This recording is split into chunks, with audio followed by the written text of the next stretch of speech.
அது எப்படி நகரத்தை சீரமைச்சு அதுல இருக்க இது இரிகேஷன் சிஸ்டத்தெல்லாம் அவ்வளோ அட்வான்ஸ்டா வச்சு அவ்வளோ துறையில அவ்வளோ வல்லுநராக இருந்திருக்காங்க. அந்த மாதிரி ஒரு சமுதாயம் இந்தியாவில் எங்கேயுமே இருந்ததில்லை.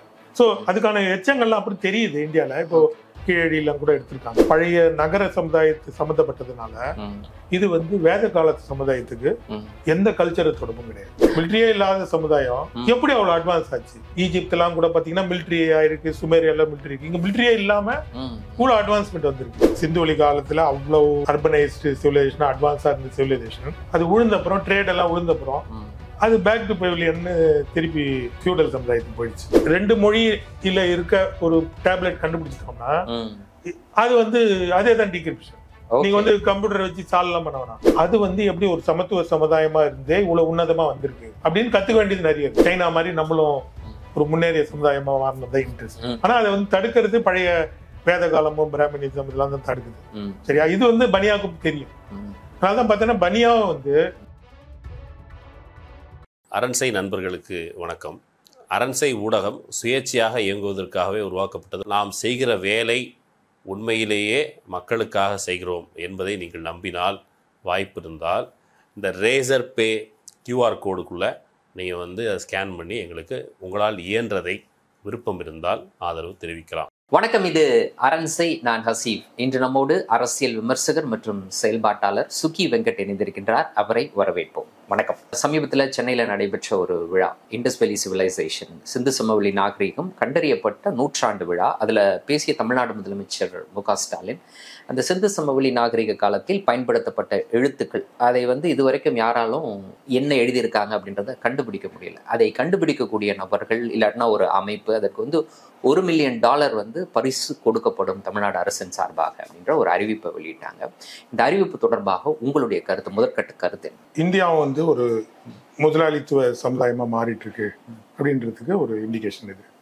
அது என்னன்னா, இந்த மாதிரி ஒரு இப்போ பார்த்தீங்கன்னா ஏஐ துறை, எல்லா துறையிலையும் இந்தியாவும் இன்வால்வ் ஆகிட்டு வருது. ப்ரோக்ராமிங், நிறைய ஐடி கம்பெனிகள் இங்கே இருக்குது. ஸோ இங்கே ஒரு இன்டெலெக்சுவல் டெவலப்மெண்ட் வருது. நம்ம ஏற்கனவே பார்த்தோம்ல, இப்போ ட்ரம்ப்போட ஏஐ அட்வைசர் ஒரு இங்கே படிச்சு போனோம், எஸ்ஆர்எம் காலேஜில் படிச்சு போனவர் ஸ்ரீராமகிருஷ்ணன் அவர் இருக்காரு. ஸோ அந்த மாதிரி இந்தியர்கள் வந்து நிறைய டெக்னிக்கல் துறையில் அங்கே இறங்குறாங்க, செய்கிறாங்க. ஸோ இந்த டைமில் இவங்க வந்து தங்க நாகரிகத்தை பற்றியும் ஆராய்ச்சி பண்ணுறது, விஞ்ஞானபூர்வமாக ஆராய்ச்சி பண்ணுறது. சரி, விஞ்ஞானம் இல்லாமல் இப்போ ட்ரம்ப் எல்லாம் பார்க்குறோம், அங்கேயே டார்வின் தியரியே தப்புன்னு சொல்லி அது ஒரு கேங் இருக்கு. வேக்சின் கிடையாது அப்படின்னு சொல்லி அது ஒன்று இருக்கு. பட் அது வந்து கேபிட்டலிஸ்ட் டெவலப்மெண்ட்டுக்கு எதிர் டெவலப்மெண்ட், ஆப்போசிட். நம்ம அது எப்படி பார்க்கணும்னா, எதிர் டெவலப்மெண்ட் எப்படி வருதுன்னா, இங்க கூட பார்க்கலாம், இந்த ஜாதிய சமுதாயத்தெல்லாம் திருப்பி தூக்குதெல்லாம் வருது. இங்க சென்னையில கூட புகுந்து வருது. அது ஏன் வருதுன்னா, இந்த கேபிட்டலிஸ்ட் சமுதாயம் ஒரு வீழ்ச்சி அடையுது. வீழ்ச்சியை சந்தி அப்பப்போ வீழ்ச்சி, அவர் 8 வருஷத்துக்கு 10 வருஷத்துக்கு வருது, அவர் வீழ்ச்சி அடைவார். அடையும் போது அவங்களுக்கு ஒரு இது மேல ஒரு இது வரும், டிசில்யூஷன்மெண்ட் வரும். வந்த உடனே பழசை தேடி போவாங்க, பின்னாடி போவாங்க, கோயிலுக்கு போவாங்க. அதுக்கப்புறம் அந்த குலதெய்வத்தில் போயிட்டு மொட்டை அடிப்பாங்க, எதாவது பண்ணுவாங்க. கொரோனா காலத்திலேயே அப்படிதான் எல்லாம் ஊருக்கு போயிட்டாங்க.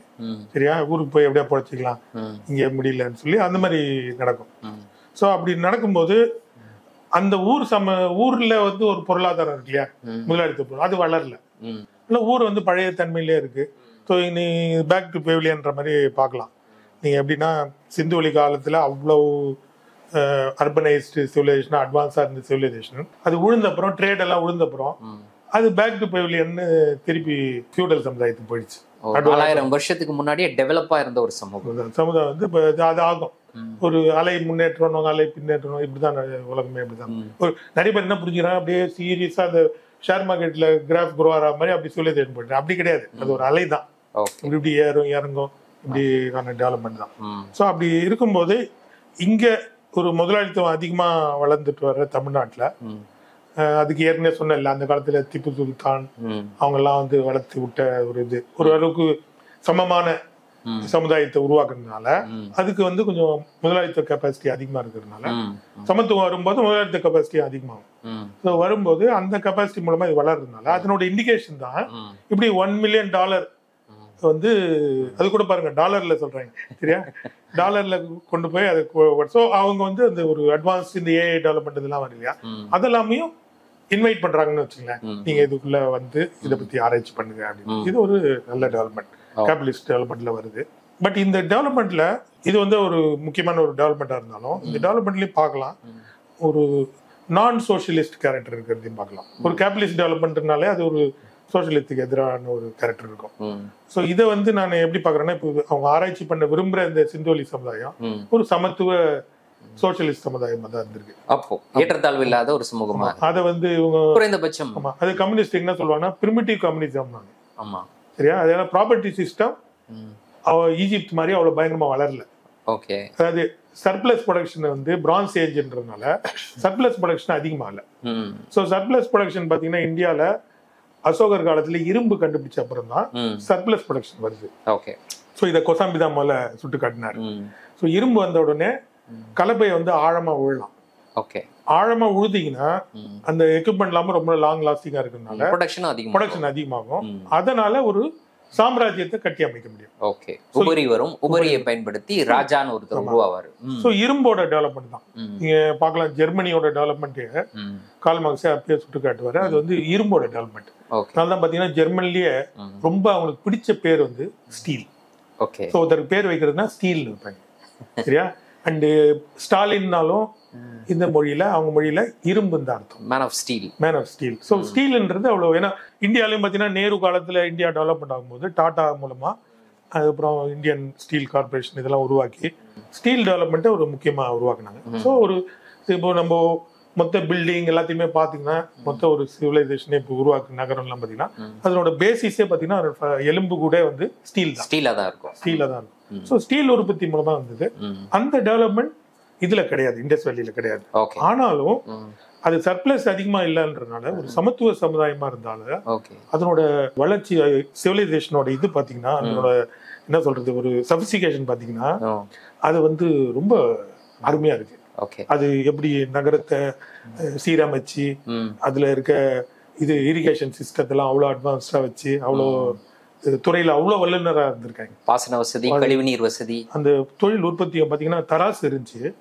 ஐவரியில தராசு இருந்துச்சு. அந்த தராசுல உங்களுக்கு ஸ்கேல் இருக்கும். இப்ப பாத்தீங்கன்னா இப்ப கூட நம்ம கிட்ட இல்ல, தராசு தான் இருக்கும். தராசுல உங்களுக்கு ஸ்கேல் இருந்துச்சு. சோ நீங்க ஒரு பக்கம் இறங்கும் போது எவ்வளவு இறங்குச்சுன்னு சொல்லலாம். சோ ஒரு இண்டிகேட்டர் இருக்கும், அந்த ஸ்ப்ரிங் கேஜ் மாதிரி. சரியா? அந்த அளவுக்கு அட்வான்ஸா பண்ணியிருந்தாங்க. சோ அந்த அளவுக்கு ட்ரேடும் அதுவும் ஒரு வளர்ந்த சமுதாயம். சரியா? ரொம்ப அந்த மாதிரி ஒரு சமுதாயம் இந்தியால எங்கேயுமே இருந்தது இல்லை. சோ அதுக்கான எச்சங்கள்லாம் அப்படி தெரியுது இந்தியால. இப்போ கீழடி எல்லாம் கூட எடுத்திருக்காங்க. அதெல்லாம் எப்படி பார்க்கணும், அதோட பின்தங்கிய சமுதாயம் தான். அதுக்கப்புறம் வந்ததா இருந்தாலும் அதோட பின்தங்கிய சமுதாயம் தான். நான் சொன்ன இந்த பேக் டு பெவிலியன் மாதிரி கண்டுபிடிச்ச வரைக்கும் என்னன்னா அவங்க வந்து பிரான்ஸ் ஏஜோட சிஸ்டம். பட் அந்த சிவிலைசேஷன்ன்றது ரொம்ப அட்வான்ஸ்னு புரிஞ்சுக்கணும். சரியா? இதனோட எச்சங்களை வச்சு இதுவும் அது ஒண்ணுன்னு தொடர்பு பண்ணக்கூடாது. ஏன்னா ஒண்ணு வந்து எல்லாத்துக்குமே தொடர்பு உண்டு உலகத்துல. சரியா? எல்லாத்துக்கும் ஓரளவுக்கு. ஏன்னா ஒரு மொழியில இருந்து வந்து மக்கள் வளர்ந்து வேவாழ்வாய் வந்திருக்காங்க. ஆப்பிரிக்காவுக்கும் நம்மளுக்குமே தொடர்பு உண்டு. சரியா? அப்படி பாத்தீங்கன்னா தொடர்பு ஏற்படுத்தினா எல்லாத்துக்குமே தொடர்பு உண்டு. ஆனா அது இதுவா அது உன்னோட கல்ச்சரல் அச்சீவ்மெண்ட் என்ன அப்படின்னு பாக்கணும் இல்லையா? அது வந்து பாத்தீங்கன்னா ஒரு சிட்டிய இரிகேஷன் சிஸ்டம் எல்லாம் ஏற்படுத்தி அதை வந்து ஒரு அட்வான்ஸ் சமுதாயமா கொண்டு போறாங்க இல்லையா? சோ அது வந்து ஒரு முக்கியமான டெவலப்மெண்ட். அதுல பின்புல என்ன இருக்குன்னா ஒரு சமத்துவ சமுதாயம் இருக்கு. பாத்தீங்கன்னா இப்ப கூட வந்து அந்த ஒரு சொசைட்டியை போய் பாத்தீங்கன்னா அதனோட கட்டடங்கள் அதனோட ஆர்கிடெக்சர் எல்லாம் பாத்தீங்கன்னா ஒரே மாதிரி இருக்கும், பில்டிங்லாம் ஒரே சீரா இருக்கும். சோ ஒரு ஏற்றத்தாழ்வுகளே இல்ல. சோ இது வந்து மாளிகை குடிசை அப்படிலாம் கிடையாது. என்னன்னா ஒரு தியரி இருக்குது. இது வந்து கார்ல் மார்க்ஸ் அவங்களாம் சொல்றது இல்ல. கேபிட்டலிஸ்ட் டெவலப்மெண்ட்ல அவங்க என்ன சொல்றாங்க, எவல்யூஷன்ல இந்த ஃபியூடலிசம்ன்றது ஒரு தேவையான ஒரு கட்டம். இப்ப பாக்குறோம்ல, இப்ப ட்ரம்ப் வருது, இலான் மஸ்க், இந்த மாதிரி பிக் கேபிட்டல் எல்லாம் குரோ ஆகுது வந்து ஒரு தேவையானதுன்னு பாக்குறேன். முதலாளித்துவ வளர்ச்சிக்கே வந்து நிலப்பிரபுத்துவ தேவை அப்படின்றது அங்க இருக்கு. நிலப்பிரபுத்துவ அழிச்சுதான் முதலாளித்துவம் வருது. அதை ஆனா ஒத்துக்க மாட்டாங்க. அது என்னமோ தொடர்ச்சியில அப்பல இருந்தே முதலாளித்துவம் இருந்தா மாதிரி, தொன்று தட்டு இருந்தா மாதிரி, அப்பல இருந்தே அப்படியே டெவலப். சோ இந்த வர்ற சேஞ்சஸ் டைனமிக்ஸ் இதெல்லாம் ஒத்துக்க மாட்டாங்க. சோ அதனால என்ன ஆகுதுன்னா எல்லாத்தையுமே ஒரு கண்டினியூஸா டார்வினியன் கண்டினியூட்டில பார்ப்பாங்க. ஆனா அப்படி கிடையாது. டார்வின் தியரியை வந்து கண்டினியூஸ் டெவலப்மெண்ட் சொல்லி டார்வின் சொல்றாரு. ஆனா அது வந்து ஸ்டீவன் ஜே கூல்ட் இல்ல, தவறு. அது வந்து பங்க்சுவேட்டட் கண்டினியூஸ். எப்படின்னா ஒரு கண்டினியூஸ்ல டிஸ்கிரீட் வரும். ஏன்னா இப்போ டார்வின் தியரியில என்ன தவறுனா, டார்வின் தியரியில வந்து ஸ்பெசிஸே உருவாக முடியாது கண்டினியூஸா இருந்தா. சோ ஒரு டிஸ்கிரீட்டா ஒரு ஹோமோசாப்பியன் ஒரு ஸ்பெசிஸ் உருவாகுது. அதுக்கு முன்னாடி எதுவுமே இல்லை. பாதி குரங்கு முக்கா குரங்குல இல்ல. ஓகே சரியா? அது இல்லன்றது என்ன இண்டிகேஷனா, இது கண்டினியூஸ்ல இருந்து ஒரு டிஸ்கிரீட் போகும். ஓகே. ஸோ அந்த டிஸ்கிரீட் டெவலப்மெண்ட்றது பங்க்சுவேட்டட் ஈக்குலிபிரியம் சொல்லி ஸ்டீவன் ஜே கூல்ட் பண்ணாரு. அதே மாதிரி நம்மளோட இதுலயும் சமுதாய வளர்ச்சியிலையும் ஒரு டிஸ்கிரீட் ஸ்டேஜ் வரும். ஓகே. ஸோ கண்டினியூஸ் டெவலப்மெண்ட்டும் இருக்கும், முன்னதினுடைய தொடர்ச்சி இல்லாமல் திடீரென்று ஒன்று உருவாகும். ஆமா, திடீர்னு ஒன்று வரும். ஏன்னா ஒரு அந்த சொல்லுவாங்கல்ல, இப்போ குவான்டிட்டி வந்து குவாலிட்டியா மாறும். சரி. ஸோ அந்த மாதிரி வந்து இண்டஸ் வேலியில இந்த மாதிரி ஒரு குவான்டிடேட்டிவ் ட்ரேட் டெவலப்மெண்ட்ல ஓகே ஒரு குவாலிட்டேட்டிவா வேற ஒரு ஹையர் லெவலுக்கு போயிருக்காங்க. சரியா? அது அவங்களோட சிவிலைசேஷன் அந்த மாதிரி ஒரு அச்சீவ்மெண்ட். நதியை சார்ந்து அவங்க வந்து உருவாக்குறது, அது வந்து இப்ப இருக்க நகரத்துக்கு ஒட்டிய ஒரு அட்வான்ஸ்மெண்ட். அது இப்ப கூட பார்க்கலாம், அவங்க வந்து வெள்ளங்கள்லாம் வந்து சரியா பராமரிச்சாங்க. இப்ப கூட நம்மளால வெள்ளங்களை சரியா பராமரிக்க முடியல இல்லையா? அந்த அளவுக்கு பிளானிங் இல்ல. ஒரு என்ன சொல்ற, ஒரு சோசியலிஸ்ட் ஸ்ட்ரக்சர் இல்லனாலே, ஒரு முதலாளித்துவ ஏற்றத்தாழ்வு ஒரு இதெல்லாம் வந்தாலே அது ஒரு பெரிய பிரச்சனை. அதனாலேயே உங்களுக்கு வந்து நகரத்தை சீரமைக்கிறது சீர்குலையும். சரியா? நான் இப்போ இதுல சைனால போயிருந்தேன், ஒரு சாங்கிங்னு ஒரு ஊரு. அந்த ஊர்ல வந்து ஒரு அன்இவன் டெவலப்மெண்டா நடந்து சிட்டி வந்து சரியாவே டெவலப்மெண்ட் நடக்கல. அங்கங்க டிராபிக் ஜாம், இப்ப பாக்குறோம்ல வெள்ளம் வருது, இது மாதிரி வருது. அதுக்காக என்ன பண்ணாங்க, சைனால அந்த ஊரையே அடிச்சுட்டாங்க. ஊரையே அடிச்சுட்டாங்க. இஷ்டு பூசா திருப்பி கட்டி திருப்பி கொண்டு வந்தாங்க மக்களை. சோ அப்ப என்ன பண்றாங்க, மக்கள்கிட்ட ஊருக்கு வெளியில எங்கேயோ பில்டிங் கட்டி கொடுத்து எல்லாரும் அங்க போய்க்குங்க, உனக்கு 1A 1B இதெல்லாம் அலோகேட் பண்ணி எல்லாம் துரத்தி விட்டுறாங்க. துரத்தி விட்டு நகரத்தை இடிச்சிட்டு சீரா கட்டிட்டு திருப்பி கூப்பிடுறாங்க. சரியா? இப்படிப்பட்ட டெவலப்மெண்ட்லாம் முதலாளித்துவ அந்த வெறும் ப்ராஃபிட்டே பார்த்துக்கிட்டே ஒரு மார்ஜின் அக்கௌண்டன்சி இதுலயே வந்து பண்ண முடியாது. அதுக்கு வந்து ஒரு பிளானிங், நான் ஏற்கனவே சொல்ல, மனிதன் வந்து சிலந்தி கிடையாது. கேபிட்டலிஸ்ட் டெவலப்மெண்ட் சிலந்தி மாதிரி தான் டெவலப்மெண்ட். ஓகே. சரியா? சோ உங்களுக்கு பிளான்டு சிட்டி கட்டணும்னா அங்க இருக்க இவங்க எல்லாம் உட்காந்து ஒரு பிளான் போட்டு, இதை வந்து ஸ்டாலின் வந்து முறை கொண்டு வந்தார், 5 இயர் பிளான் அப்படின்னு சொல்லி. இந்தியாவில இருந்துச்சு பிளானிங் கமிஷன், அதெல்லாத்தையும் ஒழிச்சு கட்டிட்டாங்க. பிளானிங்கிறது தவறுன்ற மாதிரி இத வெளிநாட்டு இவங்க எல்லாம் கூட்டின்னு வந்து பணம் தான் எல்லான்ற மாதிரி பணமயமாக்கலா மாத்தி பணம் மூலமாக எல்லாத்தையும் அளக்குறதுன்ற மாதிரி பிளானிங் பண்ணக்கூடாது அப்படின்னு மன்மோகன் சிங் காலத்துல கூட இருந்தது. பட் ஒட்டுமொத்தமா ஆமா, அதை மோடி வந்ததுக்கு பிறகு மோடி வந்து அதை இன்னும் வீரியமா கொண்டு போறாங்க. வீரியமா கொண்டு போகும்போது எல்லாத்தையும் பணமயமாக்கல மாத்தும் போது அது ஒரு சிலந்தி மாதிரி ஒரு டெவலப்மெண்ட். அதுக்கு வந்து ஒரு அடுத்து பிளான் போட்டு, இப்ப சொல்றாங்களே 3 ட்ரில்லியன் எக்கானமி, 3 ட்ரில்லியன் எக்கானமினா பிளானிங் போடணும். பிளானிங் போட்டு 3 ட்ரில்லியன் எப்படி பண்றன்றது டீடைலா ஒர்க் அவுட் பண்ணணும். அது கிடையாது. ஓகே. கனவு மாத்திரம் கண்டுட்டே இருக்காங்க, 3 ட்ரில்லியன் ஜபம் மாதிரி சொல்லிட்டே இருக்காங்க. அதுக்கான எந்த ஒரு நகர்வுகளும் கிடையாது. என்ன பண்றாங்க, அது பணமயமாக்கல இவங்களுக்கு எல்லாம் கையில ஒரு 2-3 முதலாளிகள்ல மொத்தமா கண்ட்ரோல் இருக்குது. இப்ப அமெரிக்காலையும் பார்க்கலாம், இலான் மஸ்க் எல்லாத்தையும் எடுத்துக்கிறாரு.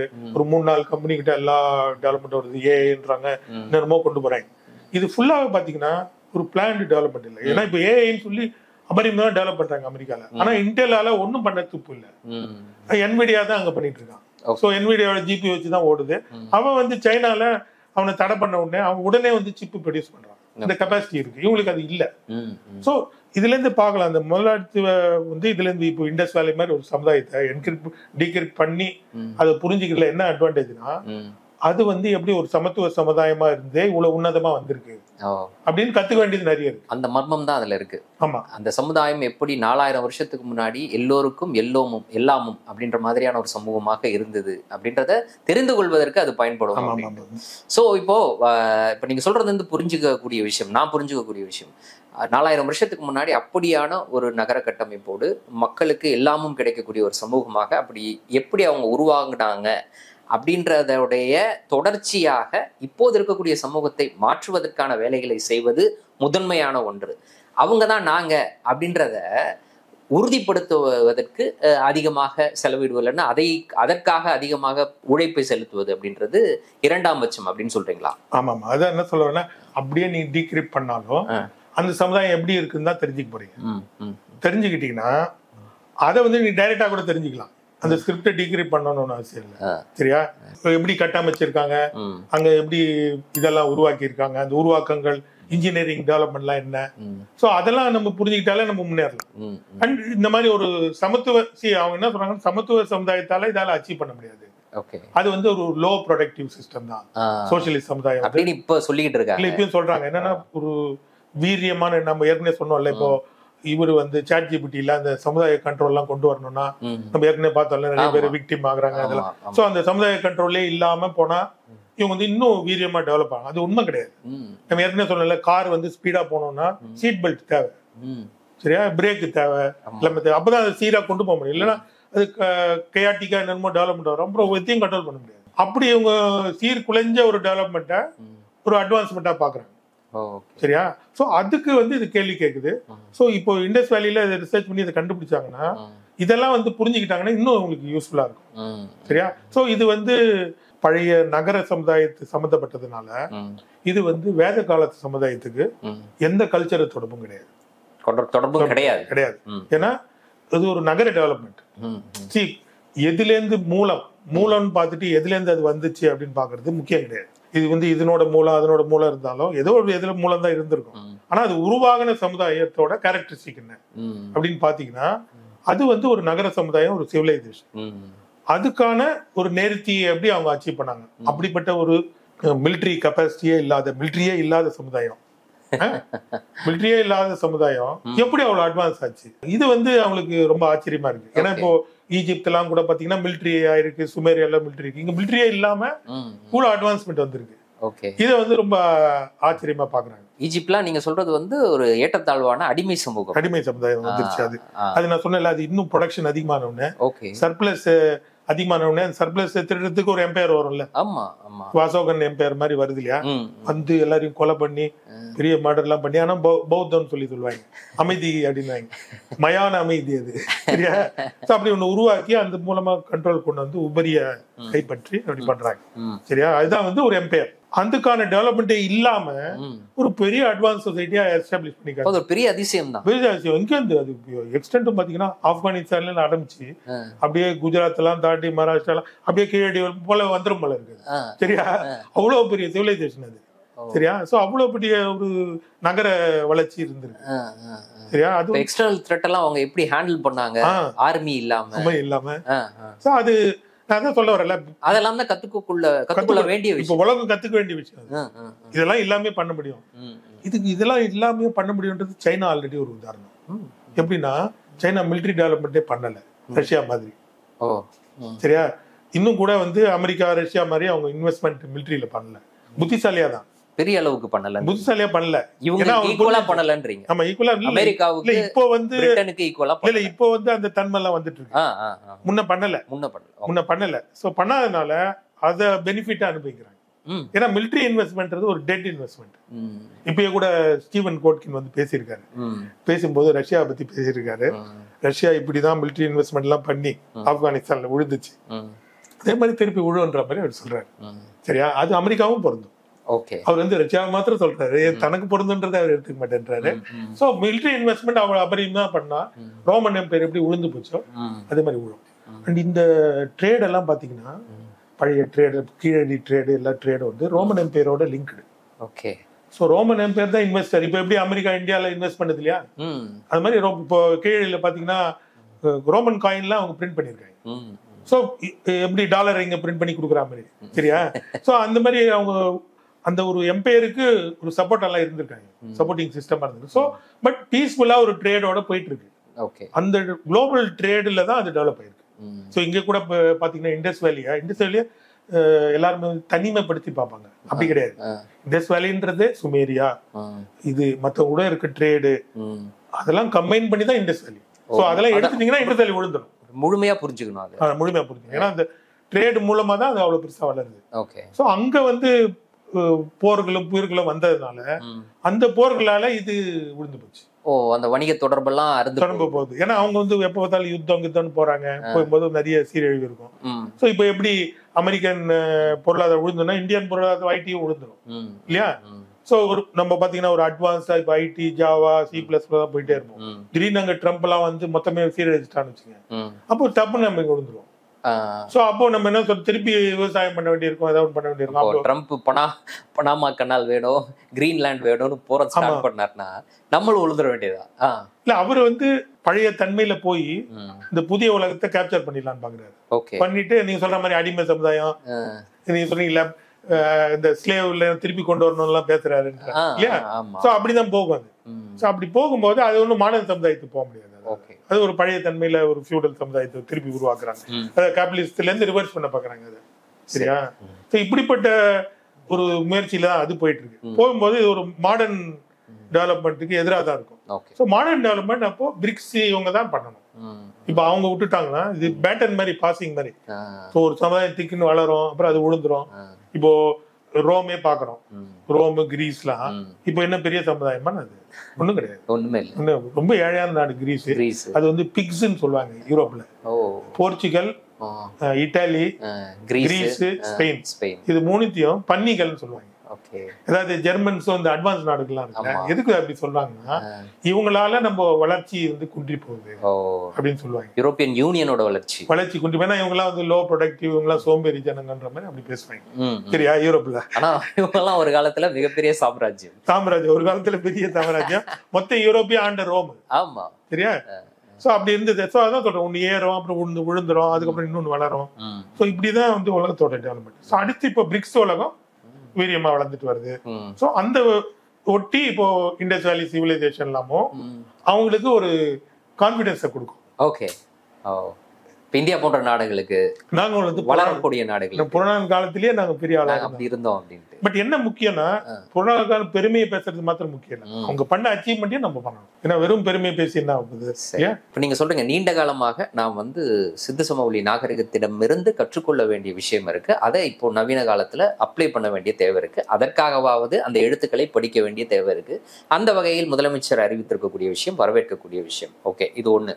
அப்புறம் இப்போது இருக்கக்கூடிய சமகாலத்துல வந்து இப்ப சிந்து சமவெளி நாகரிகம் அப்படின்றது எங்களுடைய நாகரிகம் அப்படின்னு இன்னைக்கு, அதுதான் வேதகால நாகரிகம் அப்படின்னு இன்னைக்கு வலதுசாரிகள், பாஜக, RSS அவங்க சொந்தம் கொண்டாடும் அந்த காலகட்டத்துல அதை தடுத்து நிறுத்துவதற்கு நாம் அது அவங்களுடைய கலாச்சாரம் கிடையாது, இதுதான் இந்தியாவுடைய கலாச்சாரம், அது இந்திய கலாச்சாரமே கிடையாது அவங்க அப்படின்றத நிறுவ வேண்டிய தேவையும் இருக்குல்ல, அதற்கான வேலைகளையும் சேர்த்து செய்ய வேண்டியது இருக்குல்ல. நீங்களே பார்க்கலாம், இப்போ மோடியே வந்து அந்த சமஸ்கிருதம், அந்த பிராமின் அஜெண்டா இருக்கு இல்லையா, அதை பெருசா எடுக்கிறாருலாம் சொல்ல முடியாது. இங்கேயே பார்க்கலாம் அண்ணாமலையோட டெவலப்மெண்ட்ல எப்படி பார்க்கணும் நீங்க, திராவிடியன் ஐடியாலஜி கூட ஷிஃப்ட் பண்ண அவங்க ஓகே தான். அப்படிதான் புரிஞ்சுக்கணும். ஏன்னா அவங்களுக்கு வந்து இப்போ அமித்ஷா மோடிக்கு இல்லாமும் RSS கூட ஒரு முரண்பாடு இருக்கு. ஏன்னா வளர்ச்சியை தடுக்குதுன்னு பனியாக்கே தெரியும் எது வளர்ச்சியை தடுக்குதுன்னு. சரியா? அந்த காலத்துல காந்திக்கே இந்த ஒரு பழைய சமுதாயத்தை உடைச்சி ஒரு புது கேபிட்டலிஸ்ட் சமுதாயம் உருவாக்கணும்ன்றதுதான் பனியாக்கு இன்ட்ரெஸ்ட். சரியா? சைனா மாதிரி நம்மளும் ஒரு முன்னேறிய சமுதாயமா மாறினதான் இன்ட்ரெஸ்ட். ஆனா அதை வந்து தடுக்கிறது பழைய வேத காலமும் பிராமணிசம் இதெல்லாம் தான் தடுக்குது. சரியா? இது வந்து பனியாவுக்கு தெரியும். அதனாலதான் பார்த்தீங்கன்னா பனியாவும் வந்து இங்க வந்துட்டு நானும் திருக்குறள் படிக்கிறேன்னு சொல்லி திருக்குறள் எல்லாம் படிச்சுட்டு போறாரு. சோ இவங்க கூட பாத்தீங்கன்னா இப்ப இவரு திருவள்ளுவரோட சிலைய யூபியில கட்டணும்னு சொல்லி சொன்னார். யூபியில அவங்க எதுக்குறாங்க, ஆனா இவரு போய் கட்டுறாங்க. ஸோ இது மாதிரி ஒரு நகர்வுகள் நடக்குது. எப்படின்னா இதை உள்வாங்கிக்கிட்டு இதையே கூட ஒரு இந்தியன் ஐடென்டிட்டியா மாத்திக்கிட்டு அப்படியும் போறதுக்கான இது இருக்கு, அப்படியும் வாய்ப்பு இருக்கு. ஸோ அதனால இங்க வந்து இப்போ ஸ்டாலின் இதெல்லாம் உருவாக்குறான்றது அதுவும் வந்து அவங்களுக்கு ஒரு வழிகாட்டின்னு கூட எடுத்துக்கலாம். ஸோ அப்படி கூட பார்க்கலாம். ஸோ அந்த ஒரு டிரான்சிஷனுக்கு அவங்களுக்கு அந்த புரிதல் வந்துச்சுன்னா இப்போ அமெரிக்கா கூட மற்ற நாடுகள் கேபிட்டலிஸ்ட் இப்போ இவங்கலாம் கூட அமெரிக்கால போறாங்களே, இன்வெஸ்டரா மாறாங்க. அது மூலமா இவங்களோட மூளை வந்து மாறி ஒரு முதலாளிகளா மாறினாங்கன்னா இதையும் ஒரு வெல்கம் பண்ணி அடுத்த ஒரு முதலாளித்துவ டெவலப்மெண்ட் வரதுக்கும் இந்தியாவில் சான்ஸ் இருக்கு. ஃபெடரலிஸ்டுக்கு எதிரான ஒரு முதலாளித்துவ டெவலப்மெண்ட் வர சான்ஸ். இந்த எழுத்துக்களை வந்து படிப்பதற்கு உதவக்கூடிய நபருக்கு $1 மில்லியன் அப்படின்னு அனௌன்ஸ் பண்றாங்க. பட் அதை படிப்பதற்கு சில ஆய்வுகள் மேற்கொள்ள வேண்டிய தேவை இருக்கு. அந்த ஆய்வுக்கு போதுமான நிதி அப்படின்றது ஒதுக்கப்படுதா? இதுல வந்து ஒரு பிரச்சனை இருக்கு. இது என்னன்னா குரோர்பதி மாடல்.